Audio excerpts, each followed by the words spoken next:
அடர்ந்த பச்சை நிற காடு, உயர்ந்த மரங்கள், பறவைகளின் இனிய குரல்கள். அந்த அழகான காட்டில் ஒரு பெரிய யானை கூட்டம் வாழ்ந்து வந்தது.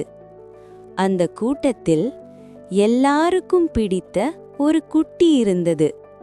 அவன் பெயர் ராமு.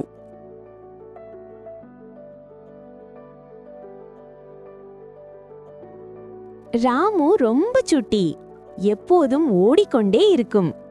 அம்மா யானை சொல்லுவாள், ராமு, என்னை விட்டு தூரம் போகாதே. ராமு சிரித்துக்கொண்டே தலையை ஆட்டுவான்.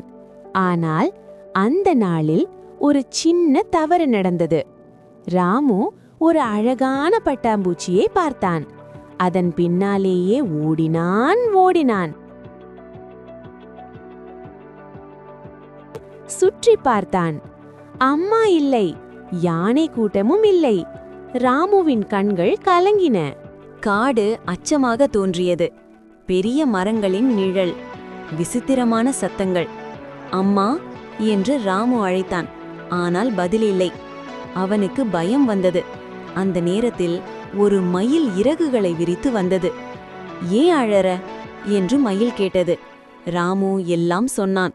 மயில் மென்மையாக சொன்னது, பயப்படாதே, நாம சேர்ந்து அம்மாவை கண்டுபிடிப்போம். மயில் ராமுவை குரங்கிடம் அழைத்து சென்றது.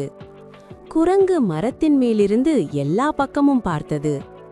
நான் உயரத்திலிருந்து தேடுவேன் என்று சொன்னது. குரங்கு காட்டில் முழுக்க குரல் எழுப்பியது. அப்போது ஒரு சின்ன முயல் ஓடி வந்தது. யானை கூட்டம் ஆற்று பக்கம் போயிருக்கும் என்று சொன்னது. அனைவருக்கும் அது நல்ல யோசனையாக தோன்றியது.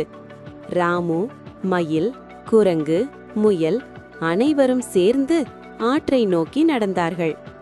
வழியில் ராமு களைப்பாக இருந்தான். நண்பர்கள் அவனை ஊக்கப்படுத்தினார்கள்.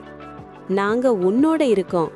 திடீரென்று தூரத்திலிருந்து ஒரு பெரிய குரல் கேட்டது. ராமு, ராமு! அது அம்மா யானையின் குரல். ராமு மகிழ்ச்சியில் ஓட ஆரம்பித்தான். அம்மா யானை ராமுவை பார்த்ததும் அவனை தும்பிக்கையால் கட்டிப்பிடித்தாள். அவளின் கண்களில் கண்ணீர். ராமு சொன்னான், மன்னிச்சிடு அம்மா.